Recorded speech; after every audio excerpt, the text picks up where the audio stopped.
Mesdames, Messieurs, je veux vous remercier, Monsieur le Président, de m'avoir invité de présenter le conférencier de ce soir. Et je suis très heureux d'être parmi vous. Mais avant de présenter Maître Diva, je pourrais peut-être dire quelques mots moi-même sur le statut en droit international de Jérusalem et le lieu centre. Jérusalem est bien sûr exceptionnel en ce qu'elle contient des lieux sacrés pour trois religions, chrétiennes, juives et musulmanes. Et cela est reconnu depuis longtemps en droit international.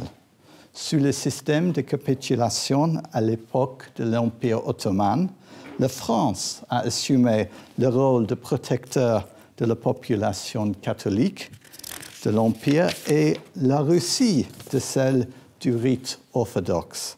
Cela a été réaffirmé dans le traité de Berlin en 1872, qui prévoyait que le droit de la protection officielle par les agents diplomatiques et consulaires de puissances européennes en Turquie est reconnu tant en ce qui concerne les ecclésiastiques, les pèlerins et les moines de toute nationalité voyageant en Turquie, ainsi que les établissements religieux, caritatifs et autres situés dans les lieux saints et ailleurs.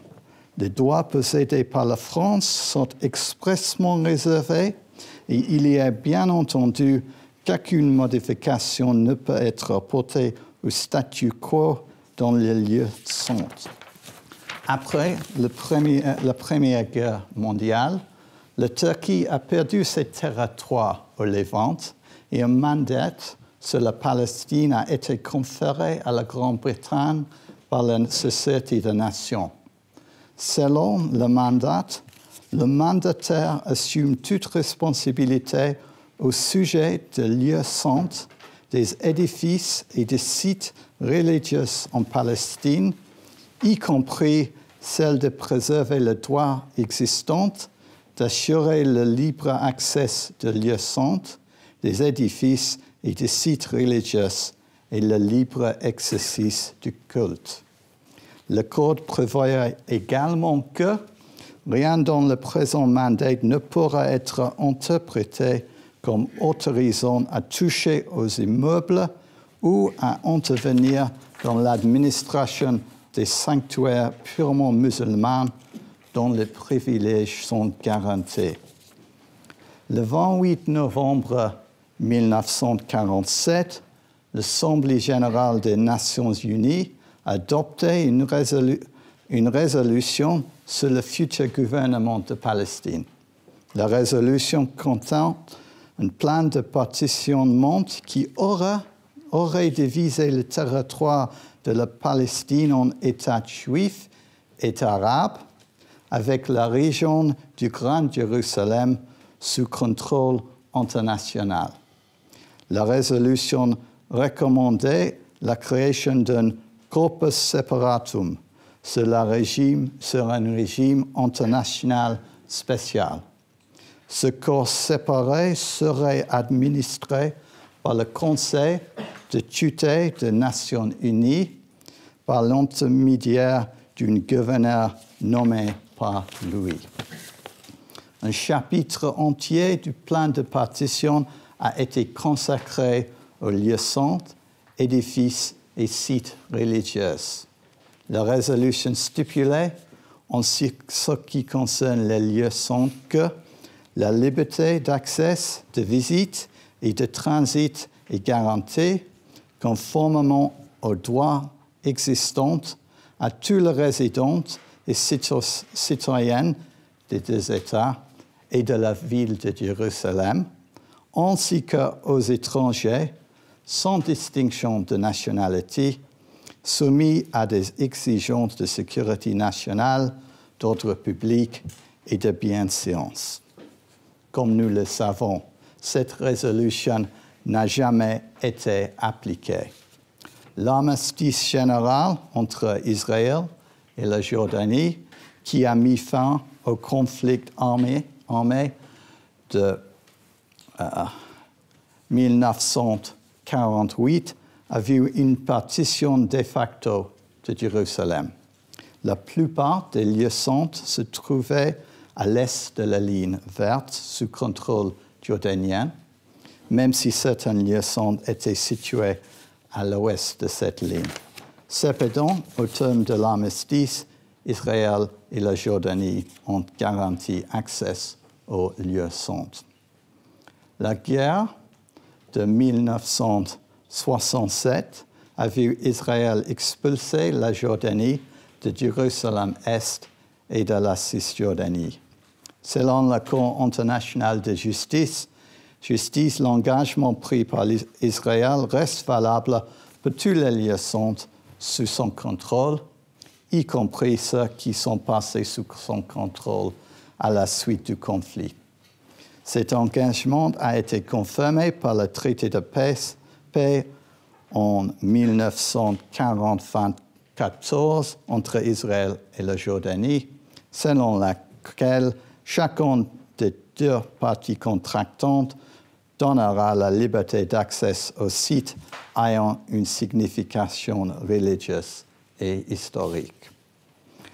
La résolution 242 du Conseil de sécurité, adoptée immédiatement après la guerre de 6 jours, ne mentionnait pas Jérusalem, mais appelait à l'instauration d'une paix juste et durable au Moyen-Orient sur la base du retrait des forces armées israéliennes des territoires occupés lors du récent conflit, c'est-à-dire y compris Jérusalem-Est.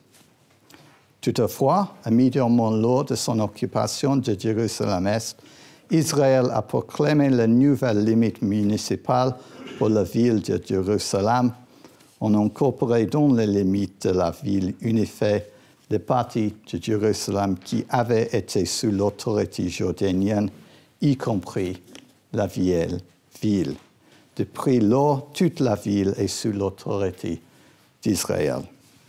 En juillet 1980, Israël a adopté une loi déclarant que Jérusalem était la capitale unifiée d'Israël. Le Conseil de sécurité a répondu, condamnant l'annexion de Jérusalem-Est par Israël et déclarant qu'il s'agissait d'une violation du droit international.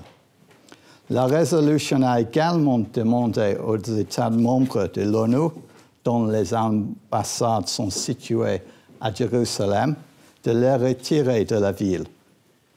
13 ambassades ont quitté la ville suite à cette résolution. Cependant, le 6 décembre 2017, le président Trump a annoncé la reconnaissance de Jérusalem comme capitale d'Israël aux États-Unis et ordonné le transfert de l'ambassade américaine en Israël de Tel Aviv à Jérusalem. C'est à la suite de cette dernière décision que l'État de Palestine a engagé une procédure contre les États-Unis devant la Cour internationale de justice dont parlera, j'imagine, notre orateur de ce soir. Maître Gilles Diver est un avocat au barreau de Lyon et un maître de conférence à l'Université de Lyon 3. Il a engagé depuis longtemps dans la cause palestinienne. Il a représenté les Palestiniens en portant plainte devant le procureur de la Cour pénale internationale. Il a également représenté le Front Polisario devant la Cour de justice de l'Union européenne. Ce soir, il abordera le statut de Jérusalem au droit international à la lumière de récents développements. Maître Diver, vous avez la parole.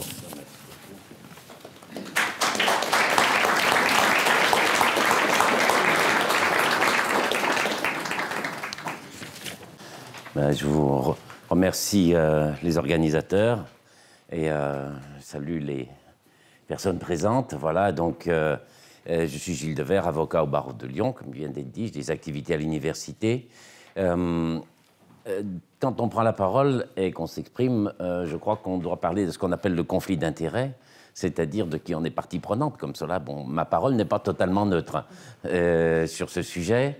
Évidemment, je ne tiens pas un discours militant, vu que j'ai tout ce que je dis référencé, et on a la nuit devant nous pour en parler, voilà. Mais je travaille effectivement avec le peuple palestinien dans sa diversité, et je suis incontestablement d'un côté, voilà. Pour moi, ça ne me pose pas du tout de problème, vu que je passe mon temps à expliquer que l'avocat n'est pas... Je crois qu'il y a des confrères qui sont ici. On nous dit, vous défendez celui-là, je ne défends pas celui-là. Si je défends celui-là, c'est que je suis simplement son ami. En fait, je défends les droits. Et donc, je ne défends pas le peuple palestinien, je défends les droits du peuple. Et en bout de course, les droits du peuple sont les droits de tous les peuples, les droits des citoyens sont les droits de tous les citoyens. Donc, j'ai une certaine vision que je dois tout à fait assumer devant vous, mais je suis vraiment, je me présente, en tout cas, mon seul motif, ma seule autorisation de parler, c'est d'être un défenseur des droits. Voilà. Vis-à-vis de la Palestine, on sait que c'est éventuellement un petit peu compliqué. Mais nous sommes au cabinet très attachés à rester sur une lecture très technicienne, c'est-à-dire éviter de se faire happer par tout ce que représente cette situation vécue qu'est la Palestine, ce qui fait que ça nous donne la grande chance de pouvoir travailler aussi bien avec, pour simplifier, avec Ramallah qu'avec Gaza. Voilà, j'ai des contacts des deux côtés, je travaille avec les deux, et nous avons des missions qui nous sont confiées par l'OLP, donc qui nous amènent à travailler avec l'OLP, ou directement avec l'État de Palestine, vu qu'on verra que sur nombre de points, il est considéré comme État de Palestine. Mais également, j'ai beaucoup d'implications à Gaza, où nous avons un très fort travail qui est effectué, et où je travaille, là encore, je salue les confrères, avec 40 avocats de Gaza, avec qui nous sommes en communion de pensée ce soir, et nous construisons des dossiers selon nos meilleures méthodes juridiques. Voilà. Donc moi, je viens vraiment comme praticien, et sur ce thème qui est celui de Jérusalem, il y a la question du statut, mais il y a aussi la question qu'est-ce qu'on fait aujourd'hui. Voilà, c'est comment on aborde le sujet. Bon. Pour ce qui est du statut, quand on aborde le sujet, on se dit tiens, voilà une bonne chose que Jérusalem, parce que c'est le seul point où on se trouve en phase, quand je dis on, la lecture palestinienne se trouve en phase avec le Conseil de sécurité. Donc, vu que pour les Palestiniens, le Conseil de sécurité est quand même le problème numéro 1 depuis la nuit des temps, il est intéressant de voir qu'il y a encore la semaine dernière, enfin pas la semaine dernière, la semaine dernière c'était l'Assemblée générale, mais de manière constante, le statut de Jérusalem, les lois israéliennes inapplicables, aucune reconnaissance. Bon, donc c'est intéressant et il faut essayer de creuser un petit peu pourquoi, et on va voir qu'en réalité c'est un petit peu, c'est pas si fort que ça, et qu'en fait c'est vraiment une question on peut développer qu'à partir, je pense, de l'approche saine de la souveraineté. Donc quand on parle de la Palestine, évidemment, on est obligé de partir de l'histoire, vu que nous sommes saisis des faits, et de l'histoire juridique, bon, qui vient d'être rappelée par le professeur Appold en donnant toutes les étapes. Donc, j'en ferai pas de redite, simplement les points d'analyse qui me paraissent pertinents par rapport à ce que nous pouvons dire sur Jérusalem maintenant. Quand on dit Palestine, on commence souvent avec le plan de partage, et on entend encore que l'ONU a partagé. Bon, alors, il est tout à fait clair que l'ONU n'a rien partagé du tout, qu'elle n'a rien donné du tout, vu que vous ne pouvez jamais donner que ce qui vous appartient. Donc j'ai ici 2 feuilles de papier et je peux en donner une à l'un ou à l'autre, mais l'ONU n'a pas 2 terres en Palestine, elle n'en a aucune, et elle fait simplement une recommandation. Alors on aime bien travailler quand on est juriste avec les documents, donc j'ai ici amené la fameuse résolution du plan de partage, qui est une recommandation qui a été rejetée. Mais il ne faut déjà pas partir avec l'idée qu'il y aurait un acquis qui serait considéré par une force initiatrice de l'ONU qui aurait donné, voilà, l'ONU, qu'est-ce qu'elle était présente par le biais de la SDN ou de l'ONU, elle avait sans doute des tables, des chaises et des armoires, donc elle pouvait donner les tables, les chaises et les armoires, mais elle n'avait aucun droit souverain, et elle était donc dans l'incapacité de créer, de donner quoi que ce soit, de donner quelque souveraineté que ce soit, de donner quelques frontières que ce soit, de donner quoi que ce soit de souverain, et on était déjà sur un principe d'autodétermination. Mais surtout, je reste sur cette logique des mots, c'est un plan de partage. Bon, ce qui, évidemment, tout de suite doit nous marquer, c'est-à-dire que si on partage quelque chose qui existe. Ce n'est pas un plan de création. C'est un plan de partage. Et on partage quoi? La Palestine. Ce qui veut dire que déjà en 1947-48, l'ONU nous dit que la Palestine existe, vu qu'on va la partager. Bon. Et on remonte pour cela à l'étape antérieure. Alors, je ne vais pas... L'histoire, au bout d'un moment, c'est l'histoire. Les religions sont les religions. Je veux dire d'ailleurs que quand il y a une réunion comme cela, on doit toujours être prudent quand on s'exprime parce qu'on est forcément court, on est forcément elliptique sur certains points et il peut y avoir des sensibilités, des vécus. Donc si je froisse, vous poserez des questions. Tout est dans la discussion, il n'y a pas de problème. Mais au point de vue politique, bon, l'histoire a été ce qu'elle a été. Le droit, en tout cas, commence à prendre une vertu, on va dire, sur le terrain au début du XXe siècle. Et c'est la question, on va prendre la question de ce mandat. C'est un mandat donc donné par la SDN. C'est une période, bon, on parle encore de décolonisation, mais on est un petit peu là-dedans. C'est un mandat sur la Palestine, sur l'Irak, sur la Transjordanie, voilà. Bon. Et ce mandat dure jusqu'à quand exactement? En tout cas, il dure jusqu'à 1947. Donc la première question qui se pose pour moi, qui suis interrogé par les responsables politiques palestiniens, de dire mais quel était le statut, d'où on vient, politiquement, culturellement, religieusement, adressez-vous à un autre, mais juridiquement, vous venez du mandat, et le mandat, en tout cas, dit beaucoup de choses, et le mandat, c'est un mandat d'administration par rapport à un peuple qui est reconnu et qui existe dans un territoire et qui s'appelle la Palestine. Et quand vous creusez, ce travail qui a été fait, évidemment, on trouve une masse de documentation sur tout ce qui, entre 1920 et 1922, et, on va dire, après la documentation plus difficile à trouver, mais en tout cas jusqu'à 38, 39, 40, montre l'État de Palestine. C'est-à-dire c'est un État sous mandat, c'est un État dans lequel il y a des populations chrétiennes, des populations juives, des populations musulmanes qui sont majoritaires, mais c'est multiconfessionnel et c'est un État. Et toutes les expressions sont État sous mandat. Et on a vu notamment des éléments qui reviennent de la SDN, l'ancêtre de l'ONU, pour dire que la Palestine avait essayé de dire que son statut c'était un peu moins clair parce qu'il y avait reconnaissance d'un foyer, la déclaration de Balfour, des choses comme cela, et dans une décision célèbre qui répartissait la dette de l'Empire ottoman, vu que l'Empire, la jeune Turquie disait « moi je veux bien payer, mais pas pour tout le monde, donc vous allez devenir des États, chacun prend sa part ». Et la Palestine dit « pour moi c'est plus compliqué ». Et la SDN répond par un arbitrage accepté par tout le monde en disant « mais la Palestine est un État comme les autres, donc il va payer sa part comme les autres ». Et voilà, donc c'est clair. Et on peut citer beaucoup de choses, mais quand même c'est très important par rapport à ce qu'on a à analyser aujourd'hui. Deux décisions de justice. Alors, il y en a une qui est extrêmement intéressante parce qu'elle vient de la Cour de cassation d'Égypte, qui nous montre, d'ailleurs, quand on étudie le système juridique, qu'il y avait un système juridique complet en Palestine, avec une Cour suprême.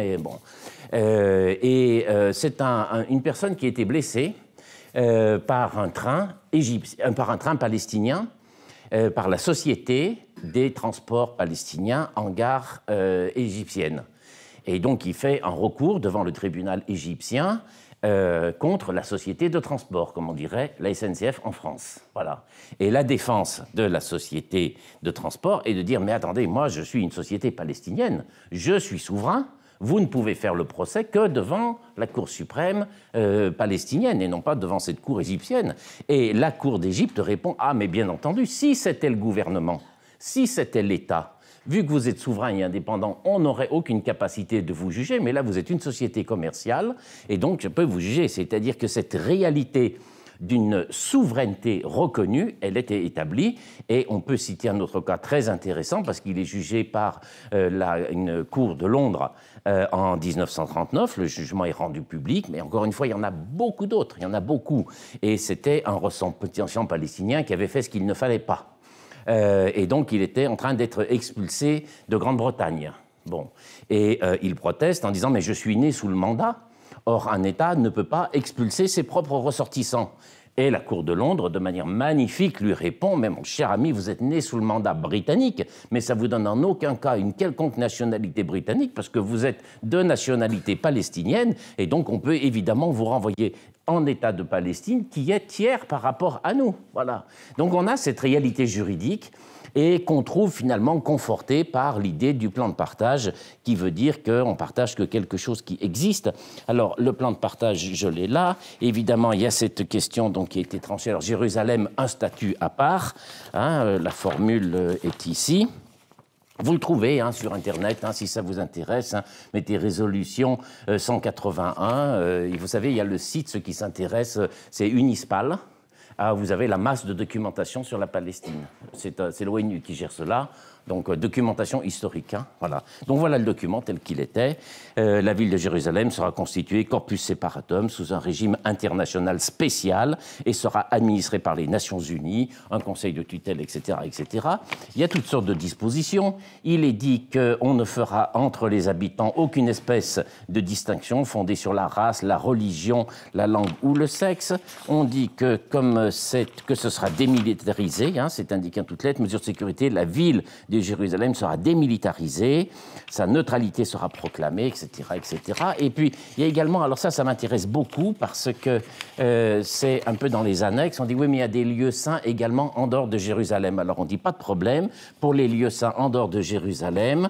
Alors, en ce qui concerne de pareils lieux, édifices et sites de Palestine, on dit pas de je ne sais où, des sites de Palestine, extérieurs à la ville, le gouverneur donc de Jérusalem décidera, en vertu des pouvoirs qui lui sera conférés, par la constitution de l'un ou l'autre des États, si les dispositions de l'État arabe ou de l'État juif de Palestine relatives à ces lieux, etc. Voilà. Donc l'État arabe et l'État juif sont pas une revendication palestinienne ou une prétention d'un avocat un petit peu fatigué, mais c'est tout simplement ce que nous disait avec une assurance sereine l'ONU, en disant il y a un État, déjà on le partage, enfin on propose de partager, c'est un peu compliqué, mais évidemment le partage se fait immédiatement entre deux États. Voilà. Donc la question de l'État et de la souveraineté, on la trouve établie. Alors, les événements font que la création de l'État d'Israël, c'est donc la Nakba, qui est une opération.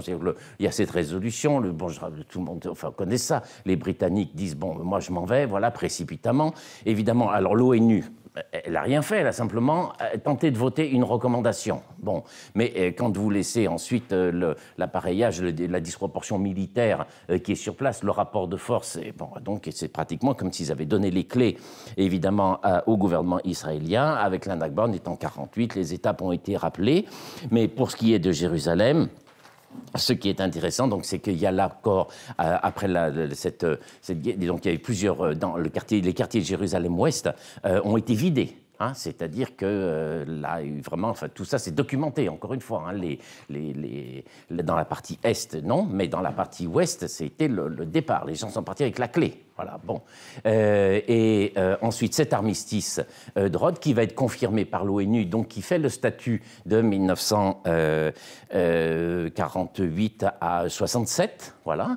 Et cet armistice dit clairement que ce sont des frontières provisoires et qu'elles n'ont aucune incidence sur la souveraineté. Bon, j'ai la formule exacte, il n'y a pas de doute là-dessus. C'est-à-dire, c'est simplement un armistice, ça ne reconnaît aucune frontière de part et d'autre. Alors, ensuite, le 49, le cabinet Ben Gourion déclare, le transfert de la capitale à Jérusalem-Ouest. Bon. Et pour le faire, il y a une évolution juridique qui est intéressante, c'est-à-dire que quand il crée l'État en 1948, il y a quand même cette question Jérusalem, voilà, c'est-à-dire statut spécial, ville sacrée, de 3 religions, voilà, bon. Et donc ils disent, et ça va durer pendant 1 an, ça m'intéresse beaucoup, Ben Gourion même, son cabinet, dit que Jérusalem, c'est territoire occupé. Et ça dure pendant 1 an. Et en 1949, on dit non, c'est plus occupé, c'est à nous, et donc à ce moment-là, on peut transférer la capitale et l'installer. Voilà. Mais cette période de reconnaissance pendant 1 an est évidemment extrêmement importante parce qu'elle dit quelle était la réalité du droit à l'époque et qu'il ne s'est rien changé depuis, si ce n'est que le rapport de force, les pas à pas, le ceci, le cela, et qui fait que finalement on vous dit, eh bien écoute, c'est comme cela. Alors, donc dès cette époque, sur Jérusalem-Ouest s'installe tout le gouvernement. Là, ici, je fais référence aux affaires de Trump et compagnie. On est bien d'accord que dès cette époque, sur Jérusalem-Ouest, malgré ce statut international à part, il y a le gouvernement, les ministères, l'Assemblée nationale, la Grande Cour de justice, qui est la Cour suprême de la colonisation, hein, sur laquelle j'aimerais réserver un sort particulier devant un tribunal, un jour ou l'autre, on verra bien. Mais déjà, je veux dire, c'est figé. Voilà. Ensuite, nouvelle étape, ça a été bien rappelé, donc c'est évidemment 1967, où là, 1967, bon, tous les territoires deviennent occupés, et dans la foulée, la question, qu'est-ce qu'on fait Jérusalem-Est? Donc il n'y a pas d'ordre politique, mais sur opération militaire, Jérusalem est conquis en 3 jours. Alors, c'était très facile, oui, c'était très facile, vu qu'il n'y a pas d'armée qui est sur place. Il faut quand même voir qu'entre-temps, enfin, dans la période qu'il y avait eu, Jérusalem-Est, d'emblée a été laissé à l'abandon politique.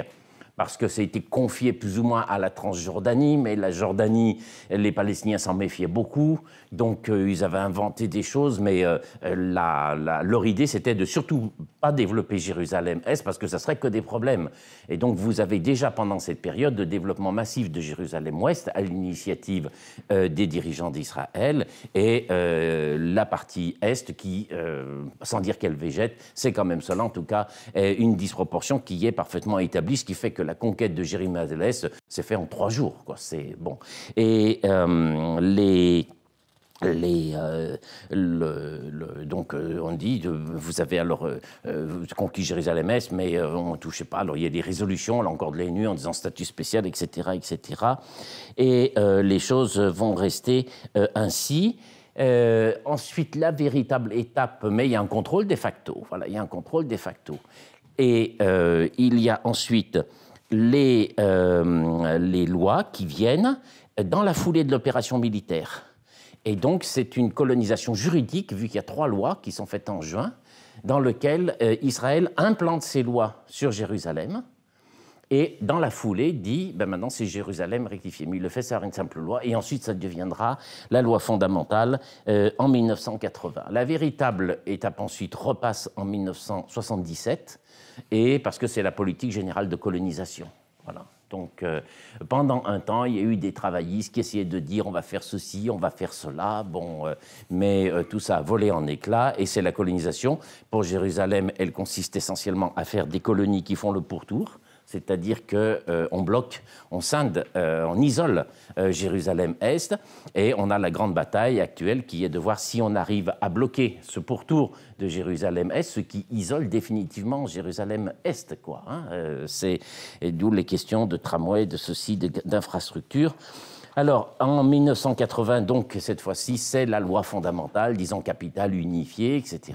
Alors, vous avez de magnifiques résolutions, hein, le Conseil de sécurité confirme à nouveau, confirme à nouveau que, je vais peut-être le lire parce que quand même on en parle, confirme à nouveau que toutes les mesures et dispositions prises et administratives, confirme à nouveau que toutes les mesures et dispositions législatives et administratives prises par Israël, la puissance occupante, c'est le Conseil de sécurité qui dit ça, hein, ce n'est pas l'avocat des Palestiniens, en vue de modifier le caractère et le statut de la ville sainte de Jérusalem, n'ont aucune validité en droit et constituent une violation flagrante de la Convention de Genève, relatives à la protection des personnes civiles en temps de guerre et font en outre gravement obstacle à l'instauration d'une paix d'ensemble juste et durable au Moyen-Orient. Ça a été cité.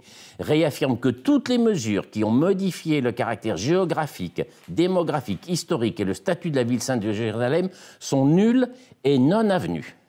Demande instamment à Israël, puissance occupante, jamais souveraine, puissance occupante, de se conformer à cette résolution et aux précédentes, et ensuite demande aux États de ne pas reconnaître cette capitale, chose qui a été respectée, vu qu'effectivement, alors respectée, oui, toutes les ambassades étaient à Tel Aviv et aucune à Jérusalem.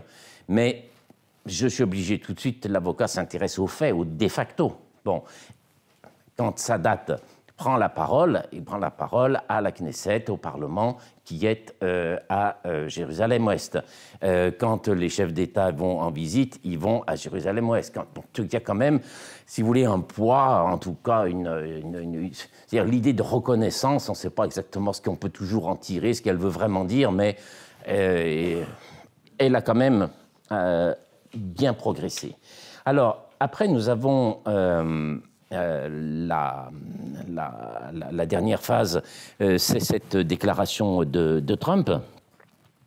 Alors, cette déclaration de Trump, donc de décembre 2017, en disant transfert de l'ambassade à Jérusalem. Bon, il y a un consulat, donc en fait, le consulat est devenu l'ambassade. Vu que pour construire l'ambassade, il faut un terrain, il faut ceci, je crois que c'est 5 à 6 ans, et on n'est pas encore là-dessus. Donc c'est une mesure qui a une portée symbolique évidemment extrêmement forte. Vu que les dirigeants palestiniens, ce qui moi, arrive parfois à me créer un doute, continuent de présenter les États-Unis comme le garant des négociations, là, le garant des négociations sont quand même le gaz, on va dire. Hein, bon. Mais voilà. C'est pas non plus un événement absolument considérable. Moi, j'en vois d'autres qui, à mon avis, pèsent plus. Bon. Et l'un des points également qui est à noter, c'est que, et ça a été la défense de Trump, c'est de dire, mais attendez, c'est pas une décision de Trump, c'est Trump qui se plie devant son Parlement. Parce que cette affaire du transfert de l'ambassade, c'est une promesse électorale de Clinton en 1992. Le grand Clinton, les gentils démocrates des États-Unis, qui font que le bien de partout, c'est lui qui en faisait une programme électoral, qui l'a fait voter par son congrès en 1995. Et puis quand il l'a fait voter, ils se sont dit, c'est bon, maintenant j'ai fait mon truc dans les sondages, ça va quand même être un petit peu compliqué, aller voir les Palestiniens, leur dire que, voilà. Donc, de 6 mois en 6 mois, il reportait la décision en disant, il y a un vote du congrès, donc il faut l'appliquer, mais les conditions, c'est pas encore là, donc je reporte de 6 mois. Voilà. Et après arrive Bush, oui, c'est bien, c'est important, mais je reporte de 6 mois. Et l'excellent prix Nobel de la paix, Obama, ah, c'est excellent, mais je reporte de 6 mois en 6 mois. Et Trump dit, ben, pourquoi je reporte? Voilà. Donc, évidemment, alors, la décision de Trump, elle a une autre portée, bon, que vous pouvez analyser sur le plan politique. Je ne vais pas rentrer là-dedans, moi. Hein, bon. Et les intérêts, ce qu'ils cherchent en interne, ce qui ceci, là, ce n'est pas mon problème. Mais juridiquement, elle a quand même une portée qui, sans dire qu'elle est limitée, elle n'est en tout cas pas aussi. C'est la mise en œuvre d'un vote qui datait d'une quinzaine d'années, d'une presque de 20 ans, et qui était dans le programme de Clinton.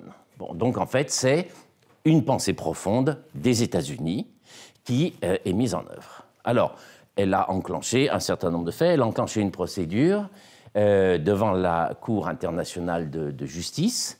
Alors, c'est tout à fait intéressant d'ailleurs, parce que vous savez que, bon, moi je suis évidemment, nous sommes des défenseurs de la justice internationale qui marche très bien, en tout cas pas plus mal que les autres, et qui fonctionne qui a toujours un souci de transparence, de mécanisme de fonctionnement, d'ouverture du débat. Et vous pouvez aller sur le site de la Cour internationale de justice et vous avez la requête qui a été déposée par l'État de Palestine. Voilà. Alors, comment est-ce qu'ils ont fait vu qu'on ne peut pas d'emblée à la Cour internationale de justice dire « je vous fais un procès, comme vous ne me plaisez pas, je vous assigne, j'augmente la pension alimentaire ». Voilà, c'est un peu plus compliqué. Mais ils ont signé, il y a des textes, des traités, où, à la fin du traité, il y a une clause en disant si indifférent pour l'application de ce traité-là, eh bien, on admet, les parties admettent que le litige peut être tranché par la Cour de justice. Voilà. Et c'est donc ce qui a été fait pour ce litige avec la Convention de Vienne sur les relations diplomatiques, avec une interprétation qui dit qu'on fixe l'ambassade sur le territoire. Bon. Et la Palestine dit, vous fixez l'ambassade sur quelque chose qui n'est pas votre territoire. Donc voilà quelle est la base du litige. Alors ce litige, il est double, il est très intéressant. D'abord, il est intéressant parce qu'il est rédigé, et pour moi, c'est vraiment quelque chose qui est essentiel. Je précise tout de suite que je ne suis pas partie prenante à ce litige. Il est rédigé au nom de l'État de Palestine. Et cet après-midi, on avait d'autres réunions, on a parlé de la CPI qui dit également l'État de Palestine.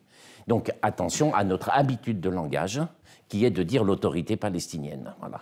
L'autorité palestinienne, c'est un espèce de gimmick, c'est une invention clintonienne ou de je ne sais quel cerveau fatigué, voilà, qui a ruiné le peuple. On a des choses qui s'appellent l'occupation militaire, la résistance armée, qui renvoie à des statuts centenaires. Bon.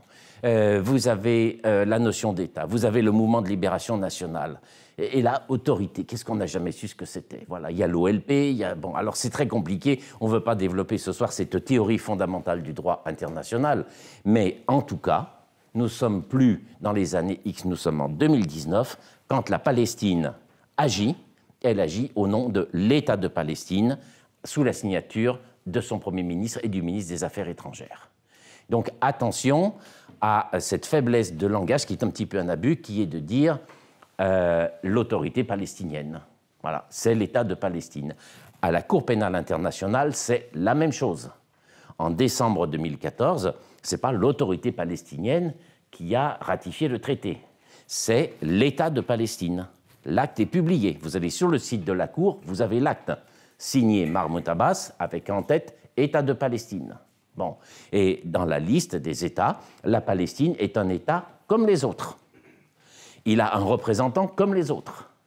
Ce qui pose, à mon avis, déjà des gains considérables, vous voyez, parce que vous avez tous en tête les efforts et les tensions que vous avez à l'Assemblée générale de l'ONU pour arriver d'État à observateur, à ceci, où on vous mesure, et toute avancée, c'est considéré comme quelque chose de maximal, alors que ça a une incidence juridique de zéro. À la limite, ça met un peu de baume au cœur.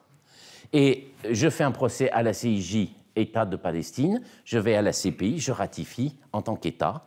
Et quand la Cour pénale écrit, parce que maintenant la Cour pénale a des dossiers sur la Palestine, et quand la Cour pénale, qui est quand même la deuxième grande juridiction internationale, écrit, elle écrit État de Palestine. Et les citoyens sont des citoyens palestiniens comme vous et moi, nous sommes des citoyens du monde. Voilà. Donc, quand je dis l'efficacité du droit international, pour moi, en tant qu'avocat praticien, ce sont à des choses comme cela que je pense. Bon. Donc, c'est l'État de Palestine qui agit devant la Cour internationale de justice. Il y a une compétence incontestable vis-à-vis, en tout cas, il y a un véritable litige de compétence avec les États-Unis, vu que les États-Unis sont bien eux qui ont décidé d'implanter leur ambassade sur un territoire que le Conseil de sécurité lui-même ne reconnaît pas comme faisant partie du territoire. Et la Convention sur les relations diplomatiques dit qu'évidemment, vous implantez votre ambassade sur votre territoire. Donc, il y a un véritable litige. Et la question va être à suivre. Mais pour les États-Unis, il y a une option. Parce que le litige, il est recevable. Pour le moment, je dois répondre. Je me dis, je ne vais quand même pas, moi, États-Unis. Est-ce que vous me voyez en train de faire un mémoire au niveau de cette espèce de machin qui est l'État de Palestine? Pas de ma grandeur. Bon, OK, dans ce cas, tu ne fais pas de mémoire. Mais la Cour, elle est saisie que d'une vision. Et la Cour, elle est amenée à statuer. Donc, vous voyez, ils ont un choix qui est à faire ici, mais on voit que simplement l'engagement de la procédure pose en réalité un problème majeur de reconnaissance de l'État, et on verra bien. Alors, est-ce que pour autant ce litige, il est fondamental? Moi, je dirais, je ne pense pas, parce que la question, c'est, je vous ai dit, il y a un consensus pour dire que personne ne reconnaît le changement de structure sur Jérusalem, qui reste... Bon, même le Conseil de sécurité dit à Israël, c'est pas à vous, donc vous y êtes, mais on ne sait pas exactement à quel titre, on ne vous reconnaît aucune autorité, vous n'avez pas le droit de changer le statut de la ville, très bien. Voilà. Mais en disant ça, tant mieux pour les Palestiniens, je dirais qu'on prend les choses qu'il y a. Mais malgré tout, moi, ça me pose un véritable problème, parce qu'en réalité, on donne force à ce plan de partage qui n'a jamais eu aucune force juridique.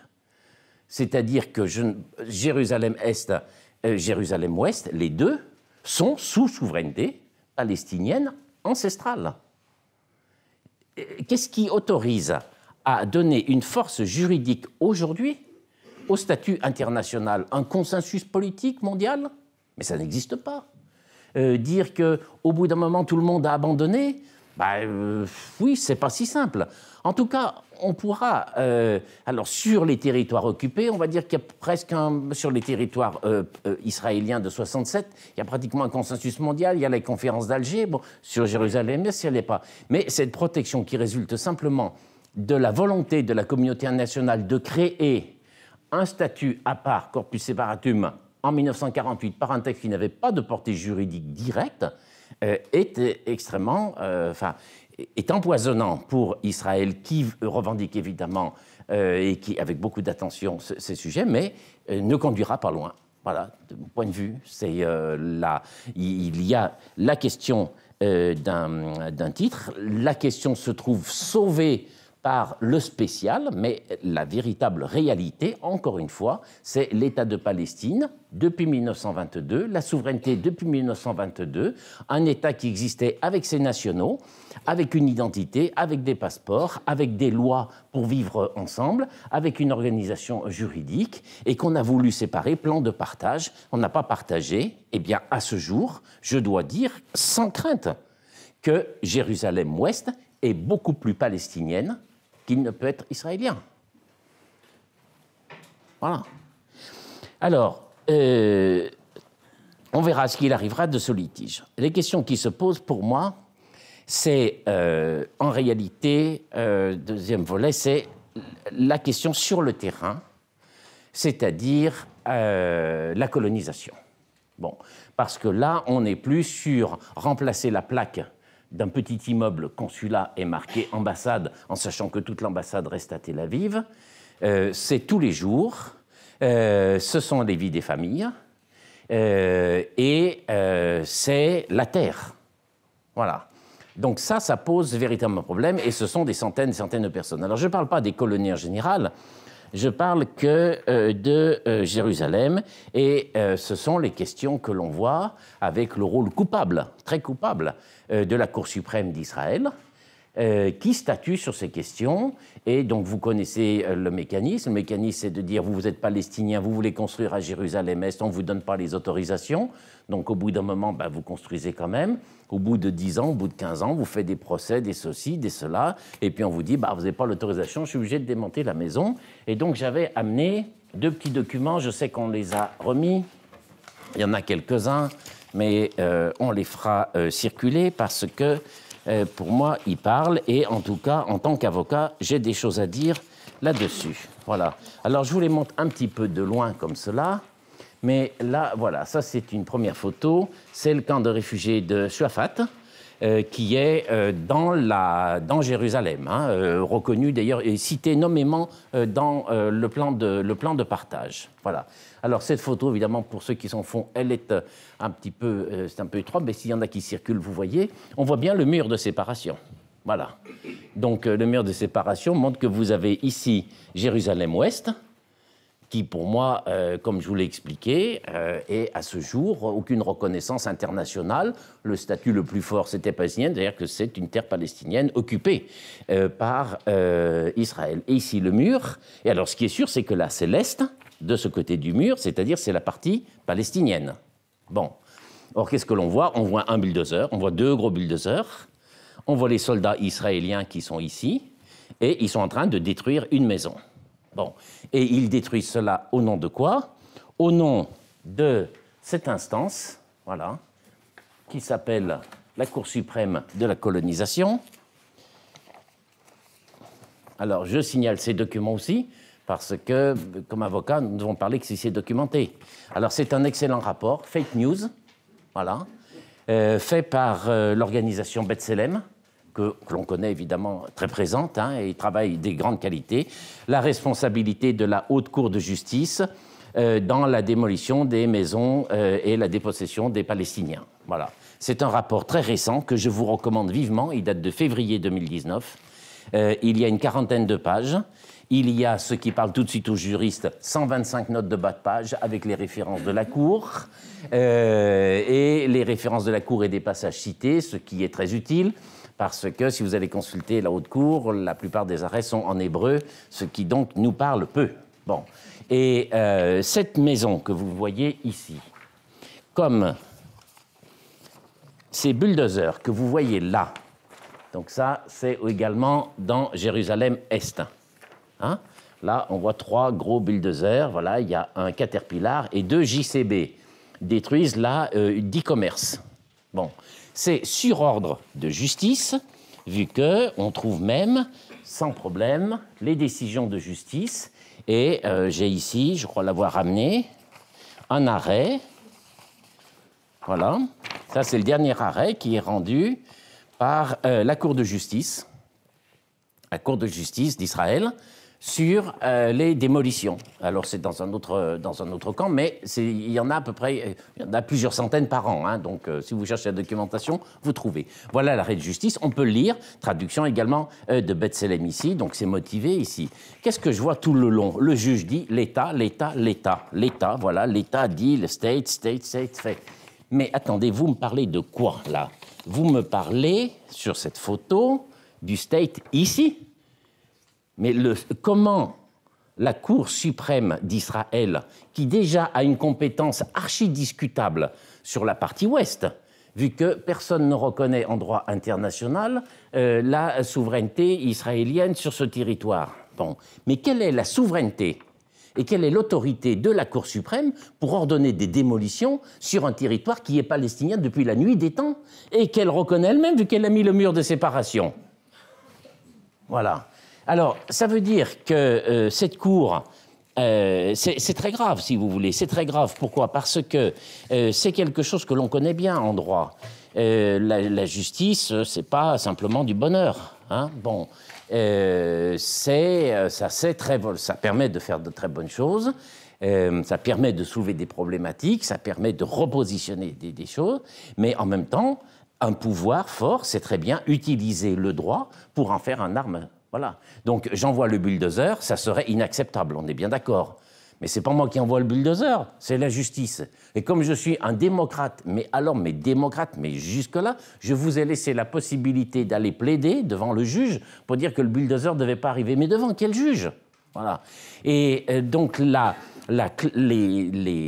base du raisonnement est que la Cour d'Israël n'a aucune compétence pour statuer sur les affaires qui relèvent des territoires occupés. Aucune. Voilà. C'est un abus, et ça c'est parfaitement établi par le droit international, par les conventions de Genève, par le droit coutumier, depuis La Haye, enfin depuis un siècle. Si la puissance militaire occupante, parce qu'il est au minimum à Jérusalem-Est, là il n'y a aucun doute, hein, c'est aucun doute que Jérusalem-Est, c'est pas israélien. Bon, s'il y a une cour, c'est une cour qui est sur place et qui ne peut, en tout cas, ça ne peut en aucun cas être la cour de l'État étranger. Bon, donc ces jugements sont sans valeur et la cour légitime, les juges légitiment ces démolitions et qui sont alors des destructions. Alors en termes de droit international, c'est des destructions de biens immobiliers non justifiés par une avancée militaire, c'est-à-dire qu'autorisation ou non, excusez-moi, si je suis devant lui, je dirais, mais une autorisation que je n'ai pas obtenue, mais va te faire voir, c'est tout ce que je... Alors je le dirais peut-être de manière plus argumentée, mais là je sais que c'est une réunion amicale, et il faut être explicatif, vu que tu n'as aucun droit en tant que puissance militaire occupante, qui n'a compétence que pour assurer la sécurité de tes soldats, pour délivrer des autorisations pour des maisons sur une terre qui n'est pas la tienne, qui ne sera jamais la tienne, et où tu ne peux exercer aucun acte de souveraineté. Et donc, ni ton autorisation n'a de valeur, ni ton juge qui vient se mêler de mes affaires ici. Donc, les démolitions de maisons, on les a, à ce jour, à l'état brut. Voilà. Et je pense qu'il y a vraiment des choses à faire. En tout cas, moi, en tant qu'avocat, je le pense. Et c'est sur ces questions que nous travaillons. Alors, la première chose est que ces affaires, ces destructions de maisons, devraient toutes aller devant la Cour pénale internationale. Bon, je ne l'invente pas, et je dois là encore argumenter, parce que j'ai avec moi Madame Bensouda, qui est la procureure près de la Cour internationale. Bon. Quand on suit son travail pour la Palestine, on peut dire qu'elle ne déborde pas de suractivité au profit du peuple palestinien. En tout cas, elle ne peut pas être accusée de cela. Voilà. Mais elle suit la question de la destruction de la communauté bédouine de Khan Hamar. Vous connaissez. Alors, cette communauté bédouine, ce sont à peu près quelques centaines de personnes qui vivent dans le grand dénuement, mais c'est un territoire qui intéresse beaucoup, donc il y a des maisons. C'est leur lieu de vie. Bon.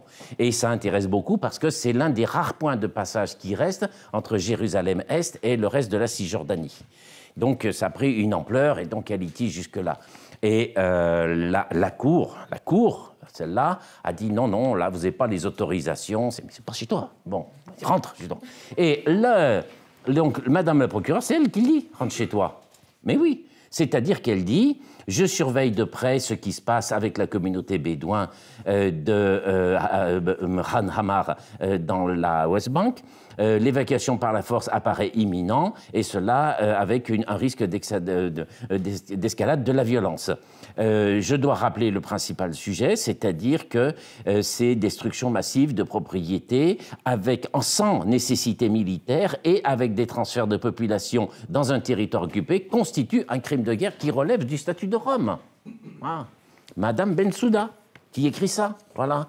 Et comme moi, je suis prudent dans mes démarches, je cherche, et je trouve notre excellent Parlement européen qui a publié une magnifique déclaration que vous avez, que je pourrais citer, hein, qui est là, mais enfin, on la trouve très bien également. Donc, il y en a pour 4 pages. Tout y est. C'est-à-dire que moi, du point de vue avocat, je n'ai plus à écrire l'argumentaire. J'ai le communiqué de Madame Bensouda en disant la privation, la destruction des biens sans nécessité militaire et le transfert des populations par la puissance occupante, ce sont des crimes de guerre. J'ai tout l'argumentaire détaillé, génial, du Parlement européen, donc votons pour le Parlement européen, n'est-ce pas? Voilà. Et j'ai juste à ajouter, en conséquence de quoi je dépose plainte. Alors j'espère qu'on va bientôt pouvoir le faire et qu'on pourra vous annoncer même que ces plaintes seront déposées. Et elles seront déposées nommément contre les juges de la Haute Cour de justice qui se comportent en participant directement à cette entreprise de colonisation, vu que le juge n'est plus juge quand il se reconnaît une compétence sur un territoire qui n'est pas le sien. Voilà. Donc c'est la Cour pénale internationale. Se pose la question des entreprises également. Alors sur la question des entreprises, c'est la petite photo que je vous montrais là. Voilà. Ces bulldozers ne sont pas également la création de l'esprit. Et quand ils agissent, vous voyez, c'est en lettres de 1 mètre, hein, JCB, Caterpillar. Donc Caterpillar, c'est chez nos amis des États-Unis, c'est un petit peu plus compliqué, mais JCB, c'est britannique. Voilà. Et donc il y a un organisme pro-palestinien, les Lawyers for Palestinian Human Rights, qui a écrit au ministre en disant bah, ça nous pose problème parce qu'on voit qu'on a une entreprise britannique qui est partie prenante de ces destructions, et il fait la démonstration que ces destructions de maisons de Jérusalem sont ouvertement illégales, vu que tout ça, bon, je l'ai dit, c'est expliqué, etc. Voilà.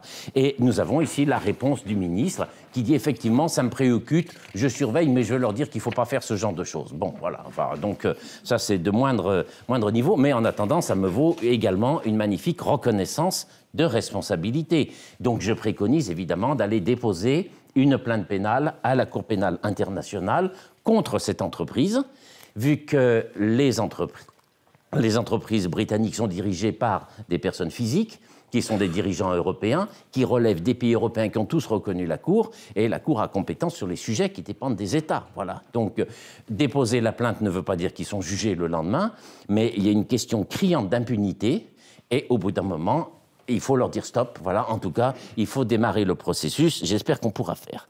Il faut poursuivre également donc, sur le volet Cour pénale internationale. J'ai encore deux petites choses à vous dire. La deuxième question, c'est les contrats pour les entreprises qui participent à la colonisation de Jérusalem-Est. Voilà. Et ça envoie à un problème sérieux qui est celui du métro. Maintenant, on parle du téléphérique, et puis de l'entretien, et de ceci, et de cela, et des grandes entreprises de services. Bon. Alors, il y a une expérience cuisante qui a été le recours fait devant le tribunal de Nanterre par une association française et l'OLP, qui s'est terminée par l'association irrecevable et l'OLP rejetée, condamnée à payer des dommages et intérêts. Voilà. Donc moi, je préconise de recommencer tout de suite le procès. Voilà. Pourquoi? Parce que ce n'est pas pour le perdre une deuxième fois, mais je pense qu'il ne faut pas en rester là, vu que les décisions de justice sont publiées. Prenez le temps de les lire. J'appelle les confrères notamment à faire ce travail, et vous lirez. Voilà, vous lirez. Vous trouverez également l'arrêt de cassation. Et ce qui est rejeté, ce qui est mis en cause, c'est un problème d'application du droit. Et je ne pose aucune critique, on soit bien d'accord, sur le fait du procès perdu, parce que si vous ne voulez pas faire d'un procès, vous n'avez qu'à ne jamais en engager. Et que faire ce genre de choses, on est avec des repères quand même compliqués. Mais instruit, on va dire comme cela, instruit par la lecture de l'arrêt de la Cour d'appel et de l'arrêt de la Cour de cassation, vous avez un véritable guide de ce qu'il faut faire et de ce qu'il est possible de faire. Or, ne pas agir maintenant, c'est de dire « ils ont gagné sur le fond, donc en fait, tout ce que nous pouvons faire, c'est détracter et protester ». Non. Des entreprises, je parle du droit français, je ne connais pas le droit luxembourgeois, mais je sais que des entreprises françaises passent des contrats et elles sont parties à un contrat. Je ne parle pas des contrats qui ont lieu en Israël, et je ne suis pas sûr que le passage pour faire un procès directement à Paris contre un contrat de concession qui est signé entre le gouvernement d'Israël et une entreprise, c'est autre chose. Mais des entreprises prennent des contrats, même de sous-traitance, avec selon des marchés français, elles sont soumises à une loi française, il y a une application étrangère, mais ici vous avez une base, c'est-à-dire qu'en fait la mécanique qui est quand même arrivée, mais je dois obliger un petit peu rentrer sur ces détails techniques parce qu'on se dit t'es sympa mais tu nous fais un discours, vu qu'ils l'ont essayé ça n'a pas marché. Mais il y a vraiment une possibilité, il faut en fait partir du droit interne, c'est-à-dire toute entreprise doit avoir un contrat licite. Aucune entreprise ne peut participer à une œuvre, etc., illicite ou une œuvre de guerre, et ensuite l'interpréter par le droit international. Mais c'est un mécanisme, sans entrer dans trop de détails, que nous avons rodé par ailleurs, je dis nous, ma petite équipe du cabinet, c'était moi et mon fils, pour dire les choses, vu que c'est comme cela, eh bien nous l'avons rodé devant d'autres juridictions. Si on arrive devant le juge disant « applique le droit international », il va dire « t'es gentil, c'est pas le sujet ». Mais applique le droit dont tu es gardien, donc le droit européen par la juridiction européenne, le droit national par le juge national, et pour l'interprétation, interprète-le en fonction de ceci et cela. Mais moi j'alerte un peu sur ce plan, parce que l'échec d'un procès, ça s'explique toujours, c'est pas un problème, mais laisser en disant « donc on ne peut rien faire », là je ne suis pas d'accord. Voilà, je ne suis pas d'accord, nous avons des outils pour faire des choses, et il n'est pas normal que ces entreprises françaises fassent leurs chiffres. S'il y a des luxembourgeois, c'est la même chose. Et donc, en dehors de la plainte pénale, il y a des actions civiles à faire contre ces entreprises. Je pense également qu'il faut entrer sur un autre volet, et ça sera le dernier point, qui est celui de mesures de protection. Voilà. Et de protection, pourquoi? Parce qu'on sait que... je reviens encore à cette photo-là, bon, avec le mur de séparation, et on dit c'est la cour d'Israël qui juge, alors que c'est le territoire palestinien, même séparé par le mur de séparation. Stop. Voilà. Et on sait que toutes ces maisons sont menacées. Toutes, pour motif ceci et cela. Donc, pour arriver à s'en sortir, il ne faut pas laisser les Palestiniens seuls face à ces juges, face à tous ces rapports de force. Il faut ramener un petit peu de droit international là-dedans. Et on peut mettre en place des processus qui sont véritablement des processus de protection de ces biens. Protection de ces biens, c'est-à-dire mettre un petit peu de propriété française, mettre un petit peu de propriété européenne sur ces biens. Ça peut être la cause d'une copropriété, ça peut être une indivision, ça peut être un bien avec une clause de réserve de propriété. Les avocats ne manquent pas, les outils juridiques ne manquent pas. Mais là, je n'aurai plus une maison palestinienne, j'ai une maison française et palestinienne. Tu veux la démolir? Pas de problème, tu la démolis. On se retrouve demain devant le juge à Paris. Et c'est moi qui vais faire le procès. Voilà. Et comme on a créé une grande firme qui va en regrouper un bon nombre, on en aura une centaine, donc on aura de la documentation et on tiendra le coup. Voilà. Et ça, c'est quelque chose sur laquelle il faut absolument réagir, et ce sont des choses qui sont faisables et qui sont entièrement logiques. Sur Jérusalem, qui est-ce qui agit? Là encore, c'est quand je lis les décisions de justice que je me prononce. Ce n'est pas l'État d'Israël, c'est la municipalité ou le district. Donc, ils n'ont pas les immunités d'État. Donc, je ne peux pas mettre le gouvernement d'Israël devant le tribunal, selon l'expression immunité d'État. Tu peux aller plaider qu'en Israël. Mais par contre, une collectivité, elle n'a aucune immunité. Donc, moi, si j'ai une maison française, même à 1%, qui est détruite, eh bien, on s'organise et avec cet élément internationaliste d'extranéité, on trouve une possibilité de dire, si vous attaquez, les procès, on les regroupe, on les fera à Paris, on ne va pas les gagner du jour au lendemain. La bataille sera difficile, mais votre petit jeu, là, avec la Cour suprême de la colonisation qui vient s'occuper d'affaires dont elle n'a rien à faire, on va en parler devant un juge, et les entreprises qui sont là, on va en parler devant des vrais juges, avec une vraie procédure. Vu que le débat juridique, il est valable comme cela, mais il est valable quand il est dans le cadre d'un procès équitable. Voilà. Je pense également qu'il faut s'orienter vers le mécanisme de l'assurance. Alors on dit, là tu es en train de nous prendre la tête, parce qu'on vient parler de noble cause, de Jérusalem, ville triplement sacrée, et tu nous parles de contrat d'assurance. Oui, oui, je souhaite qu'il y ait de grands investisseurs, on en trouve, il n'y a pas des gens qui... Hein, voilà, et qui assurent ces maisons, qui les assurent notamment contre la destruction. Et quand la maison est détruite, eh bien, elles vont déjà indemniser la personne. Et ensuite, elles sont investies dans les droits. Et donc, elles peuvent agir comme un assureur. Et je pense que les avocats connaissent ce genre de mécanisme. Donc, ces biens sont menacés. Mais assurons-les. Créez une grande compagnie internationale d'assurance. Alors, il y a des mécanismes qu'on connaît très bien de microcrédit, il y a des mécanismes de micro-assurance. On peut tout à fait doper ce genre de choses.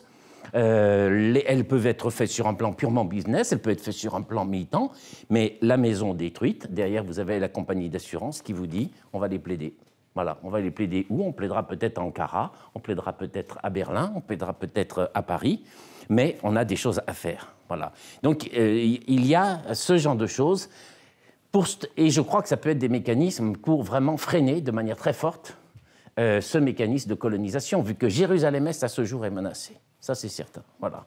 Et donc, ça se joue sur le territoire, et le territoire, on le défend, et ces procédures-là peuvent avoir, j'en suis absolument persuadé, une véritable efficacité. C'est insupportable quand vous lisez, en tant que juriste, le juge qui est à Jérusalem-Ouest, Cour suprême, en train de dire, oui, l'État...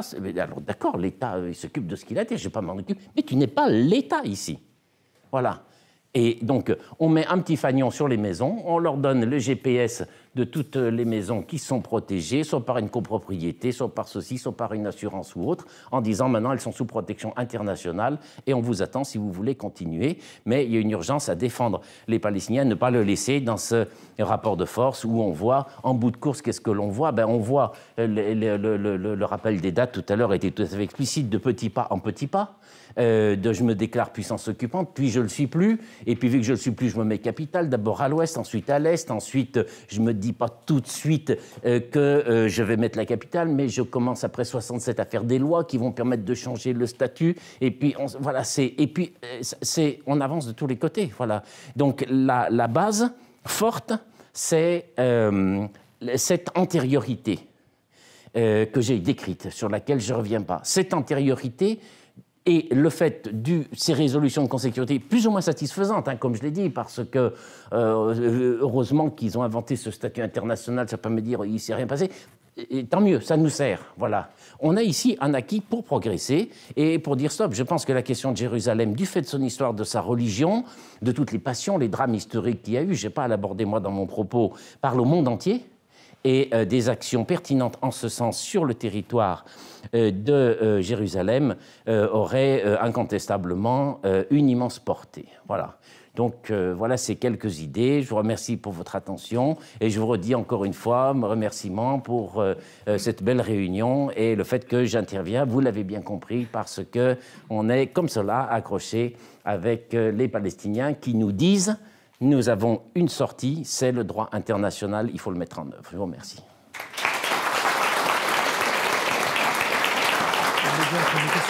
Oui, oui, bien sûr.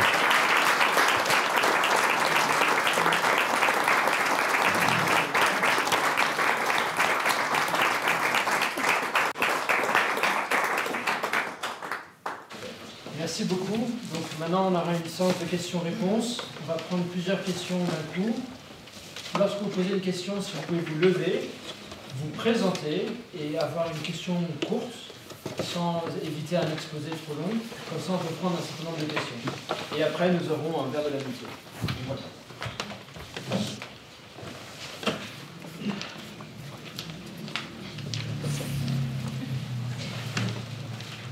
Laurent Ramette, je travaille à la Cour de justice de l'Union européenne.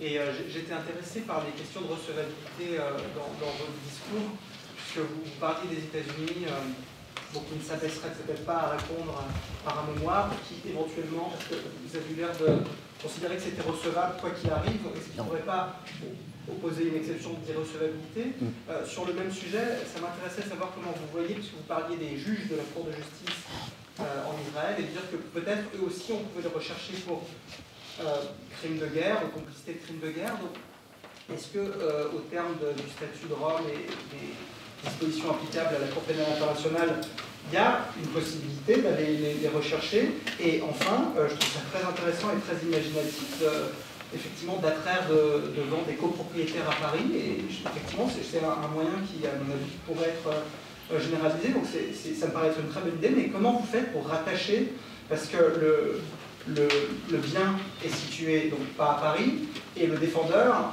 la municipalité de Jérusalem, n'est situé pas non plus à Paris. Donc bon, j'imagine que vous avez pensé, que vous avez un raisonnement juridique à l'appui de cette théorie, de cette action. Okay. Claude Grégoire, je suis engagé dans le comité pour une paix juste. J'ai une question par rapport aux démolitions de maisons. C'est quelque chose de très dur pour une famille de se voir sa maison détruite. Moi, je me rappelle avoir pris moi-même des photos d'une maison détruite avec les enfants devant. Alors la maison était détruite par l'armée israélienne parce que le père avait fait un acte qu'on appelle terroriste ou de résistance. Mais en tout cas, comme punition, la maison a été détruite, donc toute la famille était sans maison. Et j'ai entendu, bon, il y a des chiffres énormes sur les destructions de maisons, mais j'ai entendu que la famille, elle doit aussi payer les bulldozers. Alors, vous voulez juste une précision là-dessus.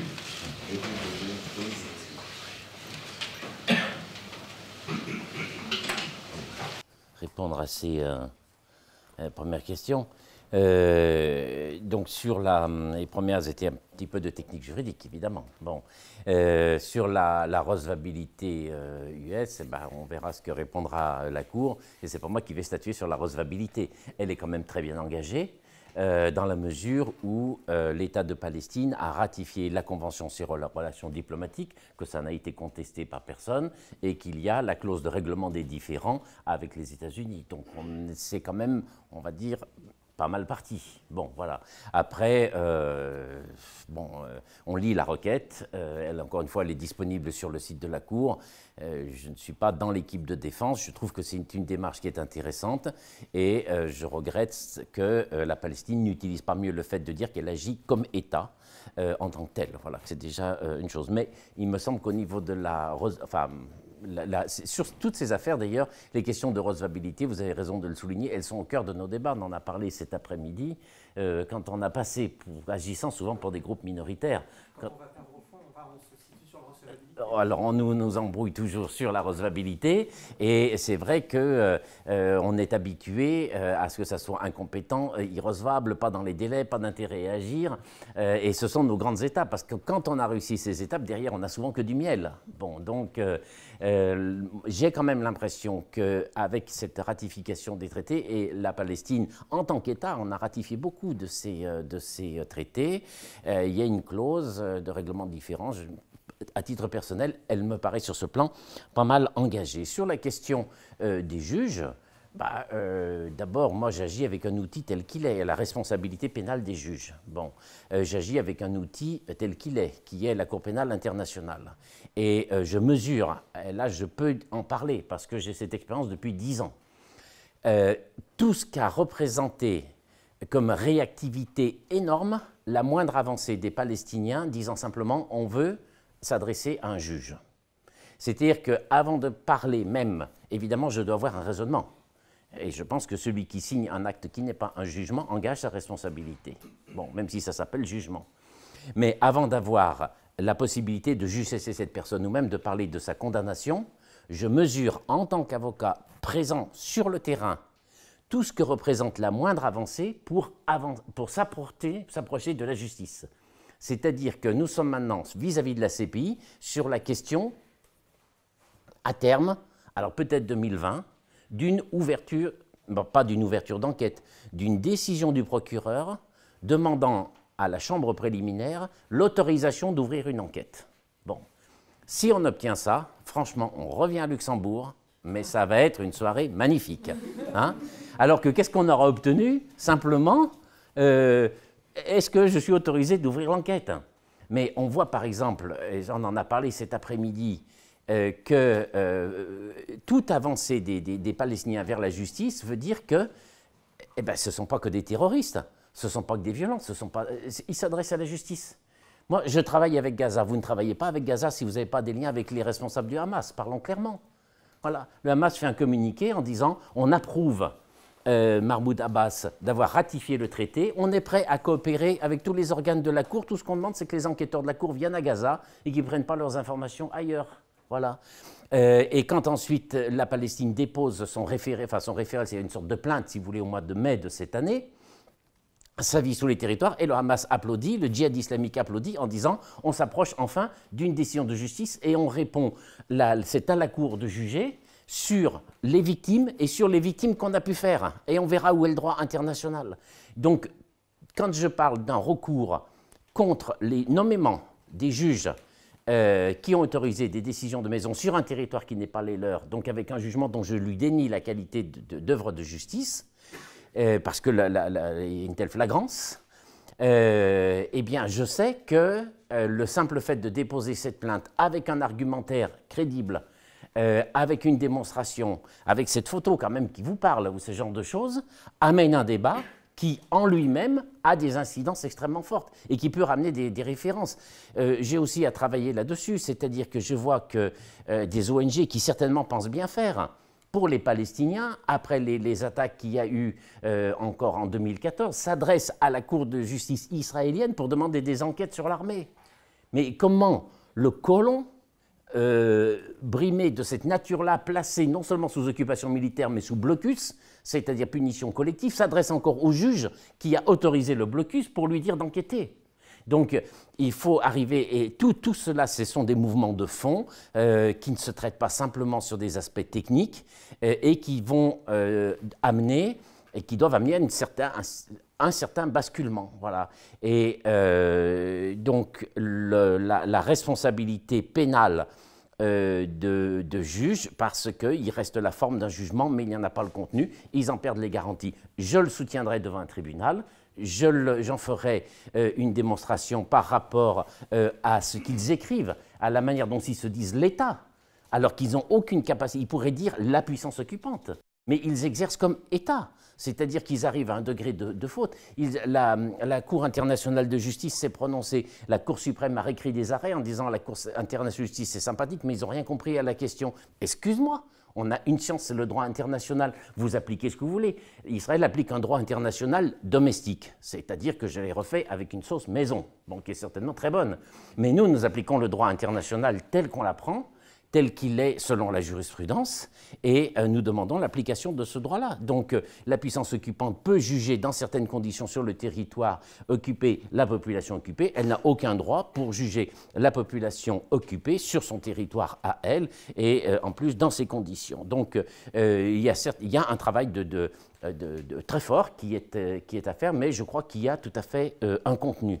Pour ce qui est des clauses de responsabilité, alors il faudra certainement le pousser.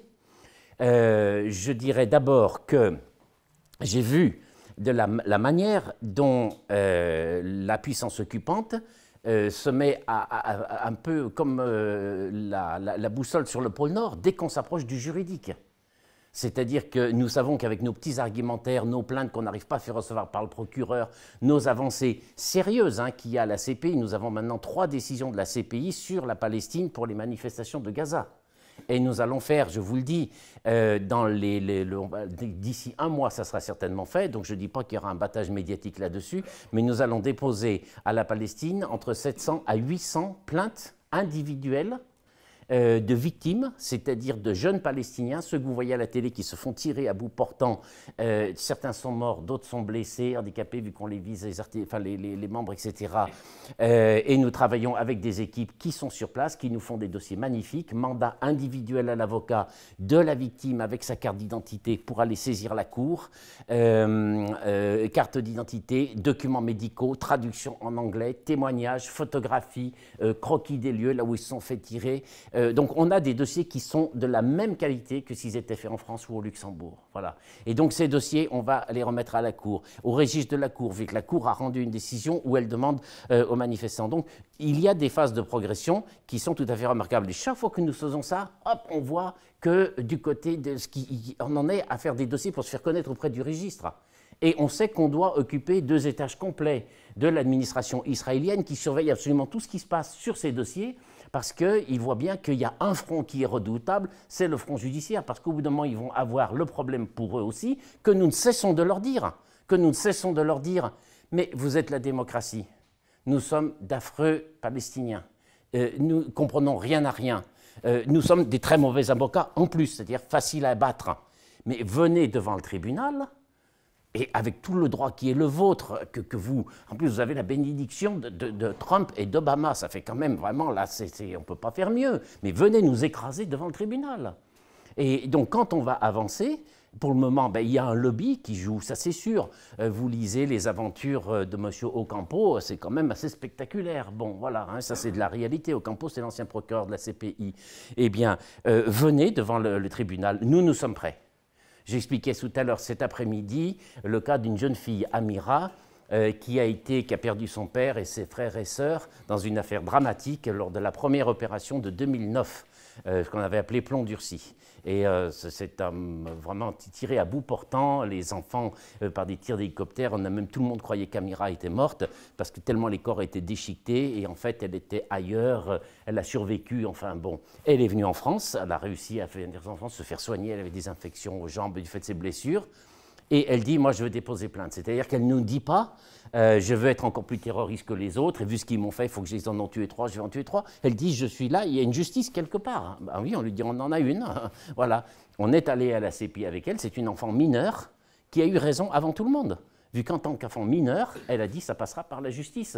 Et quand elle sort de la cour, on fait une déclaration avec elle en disant, moi je m'appelle Amira, j'ai 16 ans, j'ai perdu mon père, j'ai perdu mon frère, j'ai perdu ma sœur, je m'en remets aux juges qui sont ici, je demande à Israël qui a donné l'ordre à ses soldats de tirer sur mon père, de tirer sur mon frère, de tirer sur ma sœur, je leur demande de venir devant la cour.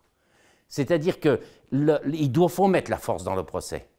Il faut mettre la force dans le procès. Qui est-ce? Vous avez une délinquance qui vient d'avoir lieu, une attaque dans la rue, et les gendarmes arrivent. Il y en a un qui part en courant, il y en a l'autre qui va vers les gendarmes. Voilà. Eh bien, pour le moment, les Palestiniens vont vers les gendarmes et les Israéliens, ils partent en fuyant. Donc, nous, on fait cette démonstration-là et les juges de la Cour suprême, ça sera la même chose, ils y passeront tôt ou tard. Mais de toute façon, leur question sera posée et on va mettre fin à ce sentiment écœurant d'impunité qui est de rendre la justice sur un territoire qui n'est pas de votre souveraineté et que vous avez conquis uniquement par la force armée. Inacceptable. Voilà. Donc après, on parlait, oui, de la souveraineté. Elle inclut également, c'est-à-dire je ne suis pas dans un litige uniquement classique, et je ne vais pas trop développer ici, mais je ne suis pas dans un litige classique où j'aurais une société française qui ferait ses affaires Israël, enfin bon. Et pourquoi tout d'un coup, parce que j'ai un droit minoritaire, je viendrai faire le procès ici? Nous sommes dans une dynamique où la justice, pour moi, ne donne aucune garantie dans la mesure où elle viole les droits les plus élémentaires que je peux justifier jusque-là. Bon, on peut avoir des réflexions sur la question de déni de justice qui se pose sur toutes ces questions, c'est-à-dire qu'il y a quand même, là aussi, on a des références à creuser. Et puis en bout de course, il y a le fait d'aller voir le juge et de lui dire on te soumet une affaire particulière. J'ai la question des réfugiés, moi. Vous avez des réfugiés. Les réfugiés palestiniens, ils n'ont pas d'État, vu qu'ils sont réfugiés. Bon, ils sont à Jérusalem-Est dans des camps. À quel juge ils s'adressent? Pourquoi est-ce qu'ils n'ont pas le droit, eux, d'avoir la meilleure garantie judiciaire, c'est-à-dire un juge européen avec la garantie de la Cour de justice de l'Union européenne? Eh bien, ils ont le droit, voilà, parce que c'est la survie de l'humanité qui passe par cela. Et ça, je peux tout à fait le plaider devant un juge. Alors, ensuite, comment contraindre Israël? Ça, juridiquement, évidemment, je n'ai pas les moyens. Ce que je peux simplement vous dire, monsieur, c'est que je constate pour de vrai et de manière concrète à quel point, je ne parle que de ce que je vois de mon balcon, c'est-à-dire l'action juridique, à quel point la sensibilité est énorme du côté israélien sur les avancées qu'il y a en procédure. Et je voudrais prendre juste peut-être 2 minutes pour balayer un peu tout ce soupçon qui est autour de la Cour pénale internationale. Nous avons des problèmes avec le procureur. Nous avions d'énormes problèmes avec M. Ocampo. Voilà, qui a été un magistrat malhonnête, voilà, que je peux dire sans risque de diffamation, dans la mesure où c'est tout à fait patent, ça a été établi, question mœurs, question argent, tout était et question pratique de procédure. Bon, avec Mme Bensouda, c'est différent, mais malgré tout, nous sommes très mal reçus. Alors nous allons voir jusqu'où. Mais du point de vue, par contre, de la Cour, et je distingue procureur et Cour, et je demande de ne pas mettre dans le même lot, vis-à-vis de la Cour, chaque fois que des argumentaires construits ont été déposés, c'est-à-dire pas des argumentaires extraordinaires. Et qui est-ce qui dit le droit? C'est le juge qui dit le droit à l'avocat, il apporte une situation de fait, il essaye de faire passer une conviction, il essaye de donner des arguments. Bon, eh bien, chaque fois que nous avons fait ce travail devant la Cour, les juges de la Cour, je ne dis pas le procureur, chaque fois que nous avons fait ce travail devant les juges de la Cour, il y a eu une réponse nettement suffisante, nettement intéressante par rapport à ce que peut faire une juridiction dans des conflits de cette nature. Et il y avait le 1er mai, par exemple, une audience publique dans l'affaire du Mavi Marmara, c'est-à-dire l'attaque de ce bateau en haute mer. Depuis quand Israël peut faire la police en haute mer, voilà, et à l'occasion tuer 9 civils. Voilà. La procureure dit oui, il y a sans doute crime, oui, effectivement, quand même ça c'est un crime. Hein. Bon, mais il n'est pas si important pour que ma grandeur de la Cour puisse m'en occuper. Voilà, c'est ce qu'avait dit la procureure. Voilà. Et la Cour, donc il y a les victimes qui ont une possibilité de saisir la Cour, les juges. Et les juges, à 3 reprises, je vous passe les détails de procédure, on dit non, procureur, tu dois enquêter, tu dois ceci. Et dernièrement, dans la grande chambre, en disant, mais pour comprendre ce qui s'est passé, on va entendre physiquement des victimes qui sont là. Vis-à-vis de la Palestine, le procureur, donc la Palestine, finalement reconnaît le traité en décembre 2014, déclare sa compétence, dépose plainte 2014, dépose l'acte de sa compétence ce mois de mai 2018. 2 mois plus tard, vous avez une décision de la Cour qui dit « l'enquête n'est pas ouverte ». Seul le procureur peut dire s'il ouvre ou non une enquête, mais la Cour doit être comprise par les victimes et les victimes doivent comprendre la Cour. Vous trouvez cette décision sur le site de la Cour et elle dit « j'en appelle donc aux citoyens de l'État de Palestine » à se faire connaître en qualité de victime et à s'organiser. Ce que nous faisons et ce que nous allons finaliser, je vous viens, sous une quinzaine de jours, en remettant 800 dossiers en parfait état au greffe de la Cour, plus la plainte au procureur, j'allais presque dire par nécessité, parce que je suis obligé dans mon travail de constater que c'est très correct avec toutes les difficultés que ça représente avec les juges de la Cour et que c'est plus que difficile avec le procureur, même si ce n'est pas impossible d'avancer. Voilà. Donc, ils sont quand même très sensibles à toutes ces questions et sur le fait de rembourser le bulldozer, effectivement. Voilà, on doit rembourser le bulldozer qui a défoncé la maison. La copropriété. Oui, on l'a un peu dit. C'est-à-dire, si je joue... Non, si on joue... Alors, si on fera une... Il faudrait pas non plus que ça dure trop et puis se perdre dans des règles, mais si vous jouez, ce qu'on peut dire simplement, c'est que si vous dites simplement j'ai 1% de copropriété ou 2% en Espagne et je veux faire le juge à Paris, on va te dire t'es gentil. Voilà. Mais c'est pas l'Espagne, c'est une zone occupée, il n'y a pas de juridiction, ce sont souvent des camps de réfugiés, c'est ce que j'expliquais sur ce plan. Donc, en fait, il n'y a pas une règle acquise, mais il y a une règle à construire, et je pense que, premièrement, le fait de dire toutes ces maisons sont protégées parce qu'elles prennent un statut international va déjà faire beaucoup de bien. À condition d'assumer, de dire on donne un statut international parce qu'on attaquera.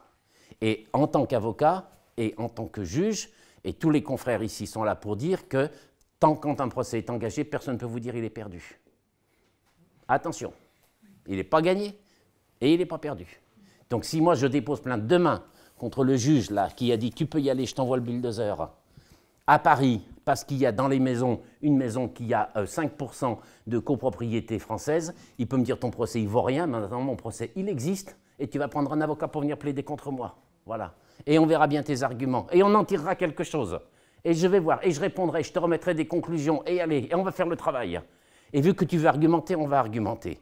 Parce qu'on n'argumente pas, le match de foot, il ne se fait pas sur un terrain en pente avec un vent contraire. Hein.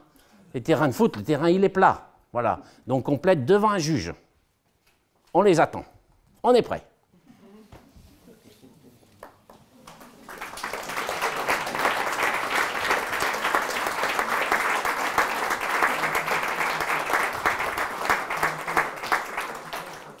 Merci beaucoup et on vous invite donc pour le verre de l'amitié si vous avez quelques minutes à partager avec nous. Merci.